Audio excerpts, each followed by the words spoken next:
Mencermati tantangan makrofinansial domestik 2019, risiko yang bergerak naik, serta memperhatikan siklus finansial yang di bawah optimal. Maka, semester 2 2019, Bank Indonesia melanjutkan kebijakan makroprudensial akomodatif untuk menopang pembiayaan ekonomi.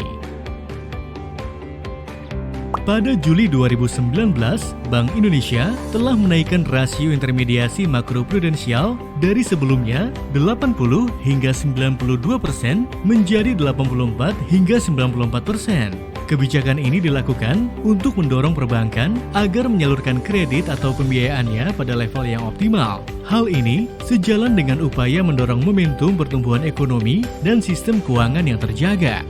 Seiring dengan itu, untuk mendukung momentum pertumbuhan ekonomi, Bank Indonesia mereformulasi rasio intermediasi makroprudensial dengan menambahkan komponen pinjaman atau pembiayaan yang diterima bank sebagai komponen sumber pendanaan atau pembiayaan bank untuk lebih menggambarkan kapasitas intermediasi yang optimal.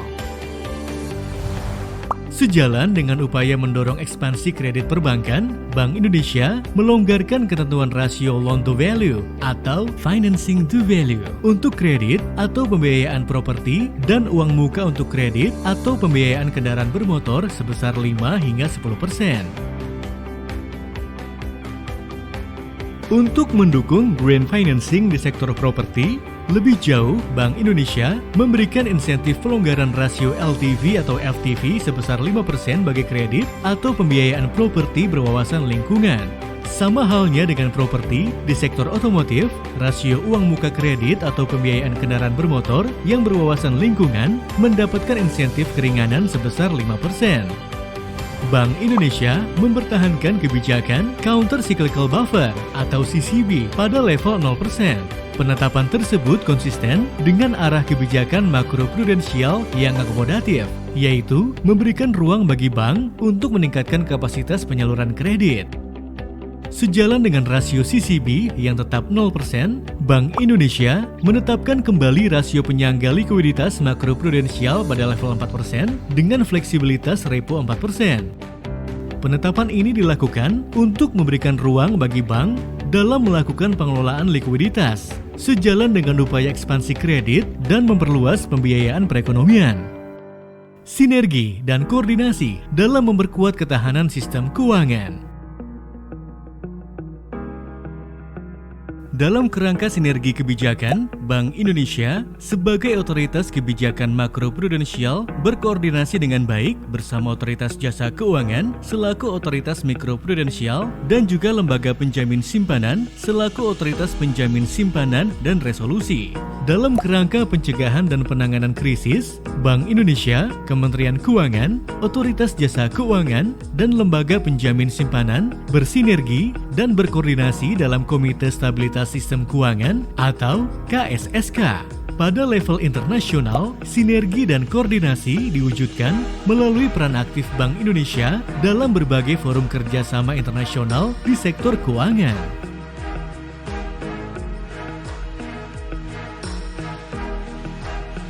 Optimisme pemulihan ekonomi global yang sempat menguat pada akhir 2019 berubah akibat COVID-19.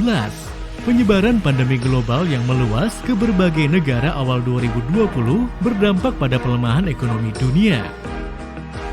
Keyakinan pelaku ekonomi terhadap prospek pemulihan ekonomi dunia sempat menguat pada akhir 2019, sejalan dengan penurunan ketegangan dagang antara Amerika Serikat dan Tiongkok.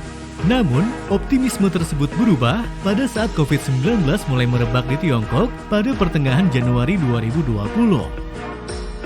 COVID-19 menahan pemulihan perekonomian dunia dan domestik. Dampak kerugian ekonomi yang ditimbulkan COVID-19 mencapai 0,5% dari produk domestik bruto dunia dan berpotensi meningkat hingga 1,5% produk domestik bruto dunia dalam skenario yang lebih berat. Risiko di sistem keuangan meningkat, namun stabilitas sistem keuangan tetap terjaga.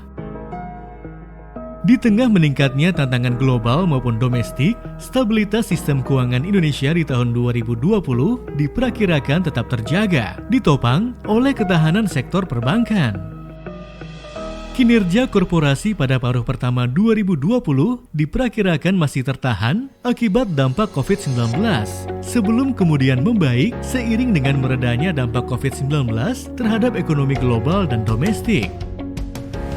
Dalam rangka meredam dampak COVID-19 terhadap stabilitas perekonomian dan sistem keuangan, Presiden telah menandatangani Perpu Nomor 1 Tahun 2020 tentang Kebijakan Keuangan Negara dan Stabilitas Sistem Keuangan untuk penanganan pandemi COVID-19 dan atau dalam rangka menghadapi ancaman yang membahayakan perekonomian nasional dan atau stabilitas sistem keuangan.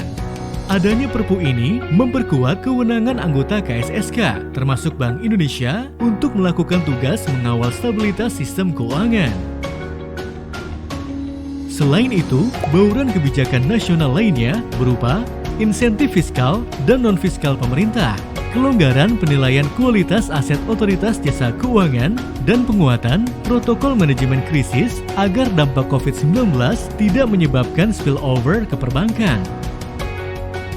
Sebagai langkah preemptif untuk menjaga momentum pertumbuhan ekonomi, Bank Indonesia kembali menurunkan BI 7-day reverse repo rate sebesar 25 basis poin menjadi 4,50% pada rapat Dewan Gubernur tanggal 18 hingga 19 Maret 2020. Selain itu, kebijakan stabilisasi nilai tukar melalui triple intervention pada spot, domestic non-delivery forward, dan stabilisasi di pasar surat berharga negara juga diharapkan dapat menjaga momentum pertumbuhan ekonomi.